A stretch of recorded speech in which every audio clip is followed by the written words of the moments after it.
नमस्कार आदाब दोस्तों देश में मंदिर मस्जिद हिंदू मुसलमान के नाम पर चल रहे विवाद के बीच जिस तरह से आए दिन एक न एक मस्जिद में शिवलिंग मिलने का, मूर्तियां मिलने का दावा किया जा रहा है और इस पर बवाल खड़ा किया जा रहा है। इसको लेकर के पहली बार आरएसएस की तरफ से बड़ा बयान दिया गया है। आरएसएस ने उन लोगों के मुंह के ऊपर जोरदार तमाचा मारा है जो लगातार मस्जिदों के अंदर डेली शिवलिंग तलाश कर रहे थे। आरएसएस के बयान में क्या बातें कही गई हैं, ये एक एक पॉइंट में आगे आपको समझाएंगे। साथ ही साथ दूसरी दोस्तों यहां पर खबर आ रही है कर्नाटक से। कर्नाटक के अंदर एक और मस्जिद के अंदर बताया जा रहा है कि मूर्तियां मिलने का दावा किया गया है और यहां पर भी सर्वे कराने की मांग की गई है। किस तरह से विश्व हिंदू परिषद ने बताया जा रहा है कि कर्नाटक की जामा मस्जिद में जो है पूजा करने का ऐलान किया है, जिसके चलते यहां पर हाई अलर्ट जारी किया गया है। इसकी भी ताजा तस्वीर क्या है, अभी क्या वहां पर सिचुएशन है, ये भी आपको दिखाएंगे। तीसरी बड़ी खबर आ रही दोस्तों, नागरिकता संशोधन कानून को लेकर के मोदी सरकार को बड़ा झटका। केरल सरकार ने नागरिकता संशोधन कानून को सिरे से खारिज कर दिया है। किस तरह से, इस पर भी जानकारी देंगे। उससे पहले एक छोटी सी रिक्वेस्ट आपसे करेंगे दोस्तों, जिस तरह से आज हमारे देश में मंदिर मस्जिद हिंदू मुसलमान के नाम पर लोगों को आपस में लड़ाया जा रहा है, अगर आप इसके खिलाफ हैं और आप भी चाहते हैं कि भाईचारा कायम रहे तो इस वीडियो को लाइक करके अपना सपोर्ट जरूर दीजिए। चैनल पर अगर आप नए हैं तो सब्सक्राइब करके बेल आइकन को जरूर प्रेस कर लीजिए। बात करेंगे पहली और बड़ी खबर की।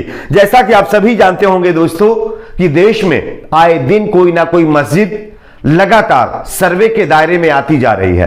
मांग की जा रही है कि तमाम मस्जिदों को तोड़ करके उसकी खुदाई करके सर्वे किया जाए और यहां पर या तो शिवलिंग मिलेगा या फिर कोई ना कोई मूर्ति मिलेगी।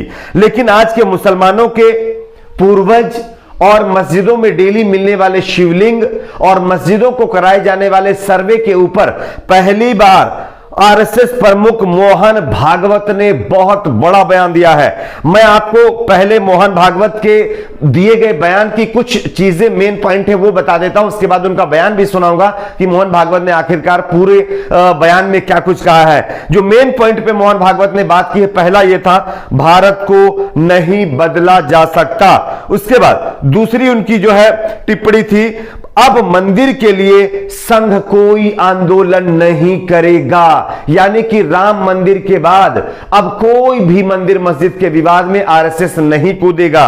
उसके बाद तीसरी टिप्पणी, हर मस्जिद में शिवलिंग क्यों निकल रहा है, यह काफी चिंता वाली बात है। यानी आरएसएस ने कटाक्ष करते हुए उन हिंदुवादी संगठनों के ऊपर निशाना साधा है जो लगातार आए दिन तमाम मस्जिदों के अंदर शिवलिंग मिलने की बात कर रहे हैं। आरएसएस ने साफ कहा है, यानी मोहन भागवत ने साफ कहा है कि अब आए दिन हर मस्जिद में शिवलिंग निकल रहे हैं, यह कैसे हो सकता है, यह कोई तरीका है। उसके बाद उन्होंने कहा है हम सभी समान पूर्वज के वंशज हैं। उसके बाद आगे लिखा, मोहन भागवत ने कहा हमें किसी को डराना नहीं लेकिन डरना भी नहीं है। यह टिप्पणी आरएसएस की है। उसके बाद उन्होंने आगे लिखा, क्या हम विश्व विजेता बनना चाहते हैं या नहीं। उसके बाद दोस्तों आगे उन्होंने लिखा कि हमें किसी को जीतना नहीं, हमें सबको जोड़ना है। यह बात उन्होंने कही है। उन्होंने यह भी कहा भारत किसी को जीतने के लिए नहीं काम करता है, काम नहीं करता है। यह बात भी जो है आरएसएस प्रमुख मोहन भागवत ने कही है। पहले आप उनका छोटा सा बयान सुन लीजिए, उसके बाद इसकी चर्चा करेंगे। देखिए उन्होंने क्या कहा। हमने 9 नवंबर को कह दिया कि एक राम जन्मभूमि का आंदोलन था जिसमें हम अपने प्रकृति के विरुद्ध किसी ऐतिहासिक कारण से उस समय की परिस्थिति में सम्मिलित हुए। हमने उस काम को पूरा किया। अब हमको कोई आंदोलन वगैरह करना नहीं है। ठीक है, प्रतीकात्मक कुछ हमारी विशेष श्रद्धा थी, ऐसे स्थानों के बारे में हमने कहा, लेकिन रोज एक मामला निकालना नया, यह भी नहीं करना चाहिए। हमको झगड़ा क्यों बढ़ाना है। ज्ञानवापी के बारे में हमारी कुछ श्रद्धाएं हैं, परंपरा से चलती आई, हम कर रहे, ठीक है, परंतु हर मस्जिद में शिवलिंग क्यों देखना। तो भाई वो भी एक पूजा है, ठीक है, बाहर से आई है, लेकिन जिन्होंने अपनाई है वो मुसलमान, वो बाहर से संबंध नहीं रखते, ये उनको भी समझना चाहिए। यद्यपि पूजा उनकी उधर की है, उसमें वो रहना चाहते तो अच्छी बात है, हमारे यहाँ किसी पूजा का विरोध नहीं, सबकी मान्यता और सबके प्रति पवित्रता की भावना है। परंतु पूजा वहां की होने के बाद भी वंशज वो हमारे प्राचीन सनातन काल से चलते आए ऋषि मुनि राजा क्षत्रियों के पूर्वज है, वंशज है। तो जैसा कि दोस्तों आपने आरएसएस प्रमुख मोहन भागवत के इस बयान को सुना, अब यह बयान सामने आने के बाद एक तरफ कुछ बातें तो उनकी जरूर दूसरे जो समुदाय को लेकर के उन्होंने की, उस पर विवाद खड़ा हो सकता है, लेकिन आज के समय में जिस तरह से आए दिन कोई ना कोई मस्जिद खोदने का दावा किया जा रहा है, कोई ना कोई मस्जिद में मूर्तियां मिलने की बात कही जा रही है, इस पर तमाम संगठनों के ऊपर जोरदार तमाचा उनके मुंह पर आरएसएस ने मारा है, जो मंदिर मस्जिद का विवाद खड़ा कर रहे हैं। इन्होंने साफ कहा है कि आज जिस तरह से हर मस्जिद के अंदर शिवलिंग निकल रहा है, यह ठीक नहीं है। इस तरह से आप किसी को डरा धमका नहीं सकते। खैर, बात करेंगे अगली खबर की। अगली बड़ी खबर दोस्तों यहां पर आ रही है कर्नाटक से, जहां पर एक बार फिर से बजरंग दल और विश्व हिंदू परिषद का तांडव लगातार जारी है। बजरंग दल और विश्व हिंदू परिषद ने कर्नाटक की जामा मस्जिद में पूजा करने का ऐलान कर दिया है, जिसके चलते कर्नाटक हाई अलर्ट सुरक्षा जोन में घोषित किया गया है। ज्ञानव्यापी मस्जिद विवाद की आंच अब पूरे देश के दूसरे राज्यों तक पहुंचने लगी है।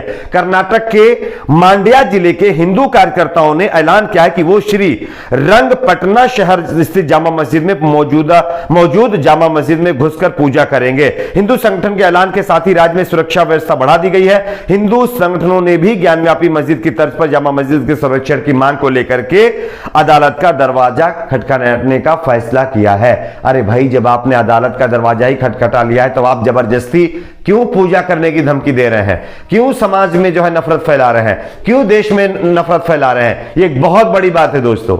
लगातार आरएसएस तो अब तो किनारे हो गया। आरएसएस ने साफ कह दिया कि हम राम मंदिर के बाद किसी भी मंदिर मस्जिद पर आंदोलन नहीं करेंगे, लेकिन विश्व हिंदू परिषद, इसी के साथ साथ जो है बजरंग दल जैसे ये जो दल हैं, ये दल तो नहीं है लेकिन कुछ और ही आप समझ सकते हैं, ये लगातार तांडव अपना जारी करके रखे हुए हैं और अब जामा मस्जिद में घुस करके जबरदस्ती पूजा करने की धमकी दे रहे हैं, जिसके चलते कर्नाटक में जो है लॉ एंड ऑर्डर की सिचुएशन बन सकती है। फिलहाल हाई अलर्ट है, देखना होगा कि आगे इस पर क्या होता है। तीसरी खबर की बात करते हैं जो कि आ रही नागरिकता संशोधन कानून को लेकर के।